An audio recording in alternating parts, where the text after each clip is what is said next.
All right. Okay, guys. It's time for the underdogs for college for this week.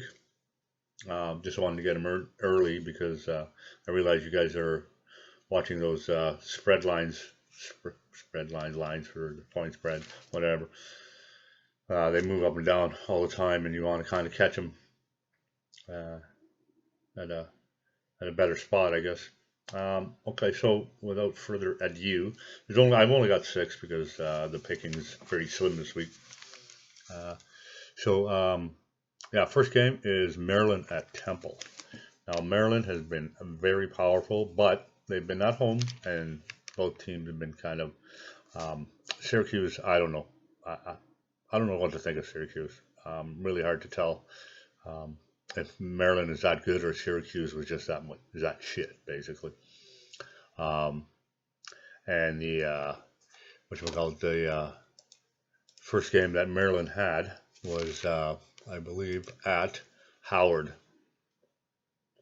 Um, and so, yeah, Temple is a +7 at home. Um, the Maryland is basically the same offensive team, offensive, with the same offense that they had last year.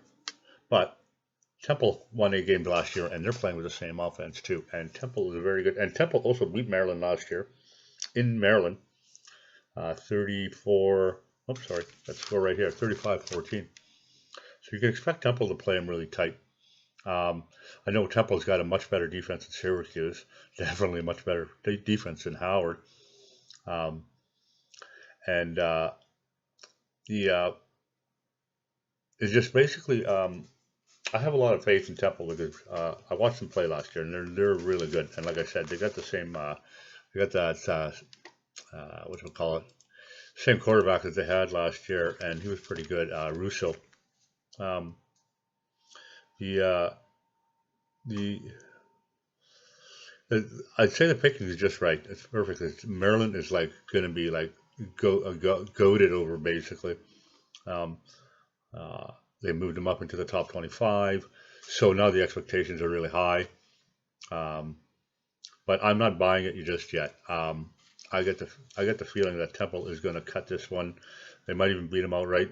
Um, I mean, if you think about it, if Maryland is that strong, why only a -7? So yeah, I don't think Vegas is buying it just yet either. Um, so like I said, that's basically how I'm looking at that game. Okay, next one is Kansas State versus Mississippi State. Mississippi State is a -7.5. I don't know how much. That's only moved a point and a half, I think, from Monday. It was 9, or when it opened on Sunday. I think it opens on Sunday. It was a 9, and now it's 7.5. Primarily because of the injuries at running back and quarterback from the last game for Mississippi State. The running back did come back to play, but I'm sure he came back with a taped up ankle. Ankles are very, very, very tricky, man. Um, they could keep him out, and or it can go on him again. Quarterback, I believe, is going to miss this game. Um, Kansas State, basically, they're only they won their last game against Bowling Green 52-0. And I realize it's Bowling Green, but it's still an FBS team, not an FCS team like Howard. Um, is Howard even in the FCS? So I don't know. So you got uh, Kansas State beating Nichols University 49-14, but they held Bowling Green 52-0. I like Kansas State's chances here. That 7.5 is, I believe I had it on my regular picks. I think that's a gift. I would take Kansas State probably as a straight up winner. These are basically money line picks I'm going on here. Um, Next one I got is Air Force to Colorado. The line is now a -4. Uh, Colorado's at a -4. Um, After watching Army in Michigan and watching some of these teams with just can't seem to figure out the triple threat, triple action, triple option, whatever you call it. All running, basically all running. I'm sure they have thousands of different plays that they have. Colorado, yeah, their pass defense is really good, but I think but their rush defense is terrible. Air Force should run a shitload of yards on them. The Air Force defense, I don't know how they play yet. They've only played the one game, but I'm guessing that it'll pretty much be the same as Army and Navy. So so I'm looking for again. I'm betting against Colorado this time. This time I picked Colorado the first two, and they did all right. But I think Air Force could take them out. Air Force plays them usually pretty tough, and uh, the uh, the Colorado I think is a perfect place for them to play. Um, I don't think the rise in altitude is going to really affect a bunch of guys who fly for a living or they fly. So and Air Force got 423 yards rushing in that last game, so that's a shitload of yards. I'm expecting to see at least 300 from them in this one, and I think that'll be enough to hold back the Buffaloes because I think their defense is going to be much better than Nebraska's and um, Purdue. Was it Purdue? They played that first one.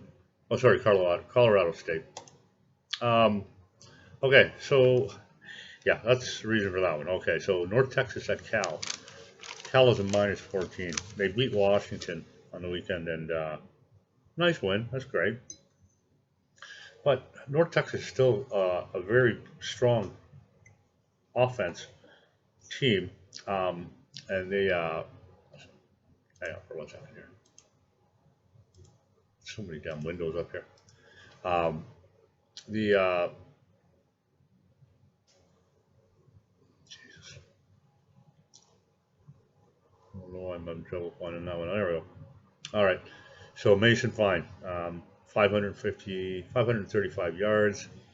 Um, Cal is I guess a bit of a defensive team, which is okay. That was probably what kept them in the game against Washington. It's only a 2019 game, but they only scored 27 against UC Davis. So Cal isn't expected to score very much in this game. I don't see a lot of points coming from Cal, and they're a minus 14.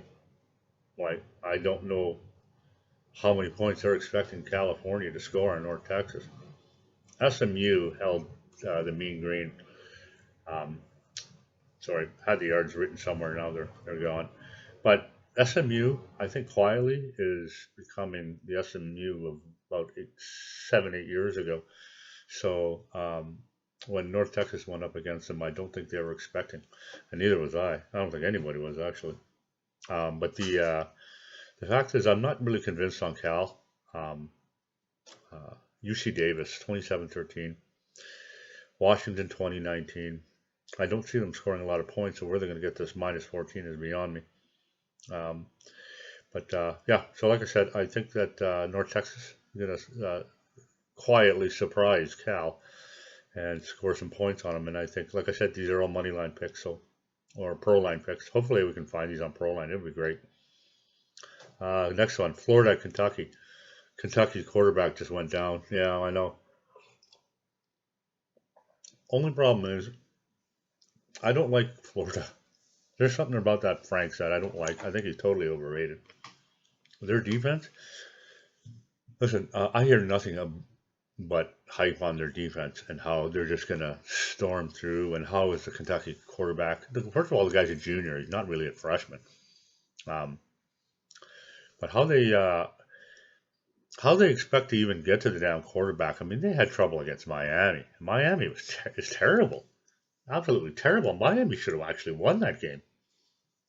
Yeah, I'm not sold on Florida just yet. I think they're really totally overhyped. Um, but I expect the Kentucky D to control the game basically in this one, and the Kentucky has a good offensive line. I think they'll give that guy some time. If they can get him to start passing, I think they'll do all right because they're going to be expecting a lot of handoffs. Um, so I think Kentucky just might surprise them with some passing plays that'll catch them off guard. Um, and plus, like I said, you got 8 points in Kentucky. I think it's a good safe 8 points to take at home. Okay, last one we got here is Northern Illinois at Nebraska. I don't hate Nebraska, but again, they're just really giving way too much. Uh, they're giving way too much emphasis. I don't know why. They're just really not. Who have they convinced? Have they convinced anybody yet? Because they sure as hell ain't um, the 25 uh, the top 25 team that the committee put on at the beginning of the season. Where is this team? I don't see it. Do you see it? I don't see it. Um, and here's some surface stats I want to throw at you is why I'm going to take Northern Illinois straight up. Nebraska is a -14, and they're at home. But just check out these stats. Sorry. South Alabama passed for 231 yards. And in that game, Nebraska fumbled 4 times with 1 interception. Right? They played Colorado. They allowed 375 yards, 3 fumbles, and 1 interception. Like they're trying to just give the damn game away. And Northern Illinois basically passed for 239 yards against Utah, right? And they passed for 299 against Illinois State Redbirds, but that's obviously an FCS team. Not going to think much about that. But 239 against Utah, that's pretty good. Utah is a stellar defense. Sorry, this is not the last one. There's one more. But with those numbers, like I said, the only saving grace is that they're playing at home for, but I think they're going to be caught off guard because I think this Ross Bowers from Northern Illinois is really going to light them up. They don't look like they can stop anything in the air. So look, I'd be looking for that ball in the air throughout the entire game. I hope it's on because I'd like to watch that. Okay, so there's one more game here. Duke at Middle Tennessee. And just Duke overrated. Middle Tennessee at home with a 6.5 point cushion. I don't see Duke. They haven't done anything to convince me that they're anything. Ever since they lost Daniel Jones, I think they're just really they're nothing. Like they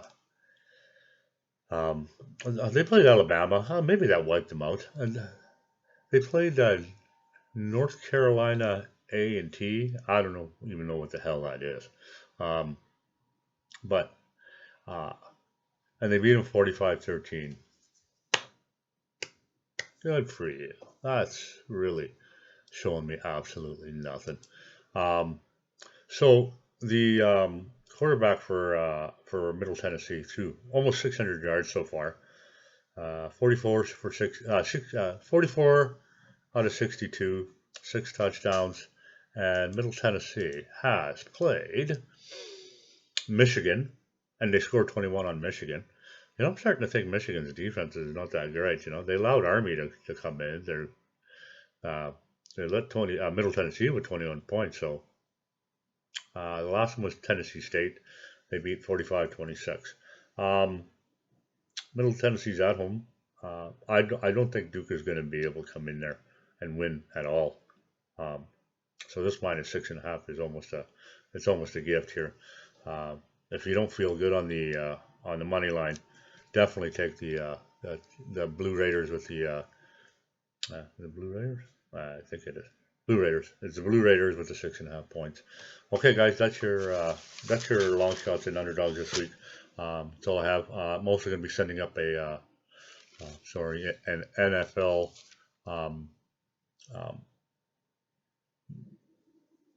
picks for this week too, because I feel that kind of got to get them in a little earlier than I thought. So basically, we'll have those up for you by morning, and we will see you on.